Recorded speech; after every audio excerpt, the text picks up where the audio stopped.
Ravikumar sir கூட decide பண்ணோம் sir. சரி ஓகே இல்லை பிரகாஷ் ஏன்னா அப்போ வந்து பிரகாஷ் சார் என்ன பண்ணிட்டாருன்னா, எலெக்ஷன் நின்னார் சார் தெலுங்குல. ஆமா. நடிகர் சங்கம். அப்போ நாங்கள் ஷூட்டிங் போகிறப்போ எலெக்ஷன் நின்ட்டாரு. அது வந்து டேட்டு ப்ராப்ளம் ஆச்சு. அப்போ நான் சொல்லிட்டேன், இல்லை சார் நம்ம வந்து பிரகாஷ் சார் வந்தால் தான் நல்லாயிருக்கும் அப்படின்ட்டு. அப்புறம் ஷூட்டிங் என்னையா பண்ணுறது அப்படின்னே, சார் நான் ஷூட்டிங் நம்ம இது பண்ணிக்கலாம் சார் அப்படின்னேன். சரி ஓகேயா நீங்கள் டேரக்டராக ஒன்று ஃபீல் பண்ணுறீங்க இருக்கட்டும்யா அப்படின்னு சொல்லிட்டு அப்புறம் அவருக்காண்டி வந்ததுக்கப்புறம் ஷூட்டிங் போனோம் சார். அப்புறம் அவர் வந்ததுக்கப்புறம் அவர் அந்த கேரக்டரை வந்து அவர் வேறு மாதிரியா ஒரு இது ஜாயின் பண்ணார் சார். ஏன்னா அவர் அதை ஒரு பண்ணும்போது உள்வாங்கி பண்ணும்போது அது ஒரு மாதிரி ஆயிடுச்சு. விருமனில் அதித்தி சங்கரை கதாநாயகி ஆக்கணும்னு எப்படி தோணுச்சு? அது லொக்கேஷன் பார்த்து ஹீரோனி தேடிக்கிட்டே இருக்கும் சார். வந்து என்னன்னா ஒரு 2-3 புதுசெல்லாம் பார்த்தோம். அது எல்லாமே சாருக்கு வந்து ஏஜ்னா சின்ன பொண்ணாகவே இருந்துச்சு. ஏன்னா சார் வரும்போது வந்த பொண்ணுலாம் நல்லா இருந்தாங்க. ஆனால் வந்து எல்லாமே சார் வரும்போது சின்ன பொண்ணாக இருக்கும்போது சாரே ஐயா சின்ன பொண்ணாக இருக்க மாதிரியா இருக்கியா லுக் வைஸா பேர் செட் ஆகும். ஆமாம் இது ஒரு மேட்சிங்காக இருக்காது அப்படின்னு சொல்லிட்டு இருக்கும்.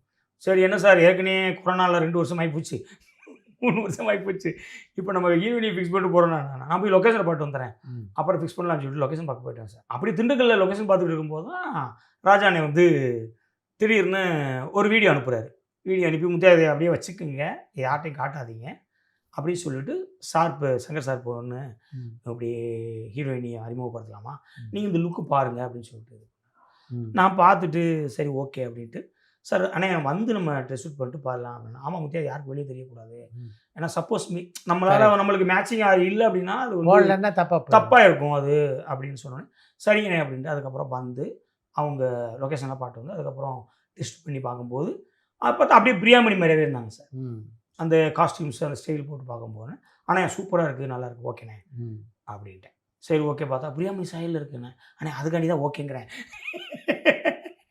நீங்கள் என்னென்ன பிரியாமணி சாயல் இருக்குங்கிறீங்க அப்படின்னா அதுக்கப்புறம் அவங்க இது பண்ணாங்க. அப்புறம் நடிக்கும்போது சொல்லும்போது நல்லா பண்ணிச்சு சார். அன்னைக்கு நம்ம டெஸ்ட் பண்ணும்போது ஒரு சீன் ஷூட் பண்ணேன் சும்மா சிரிச்சு பேசும்போது நல்லா பண்ணிச்சு. பண்ண உடனே சரி ஓகே ரைட்டு அப்படின்ட்டு அது வந்து அது மாதிரி இப்போ துருதுன்னு இருக்கும் சார். நல்ல பயங்கர டெடிகேஷன் பொண்ணு நல்ல பொண்ணு சார்.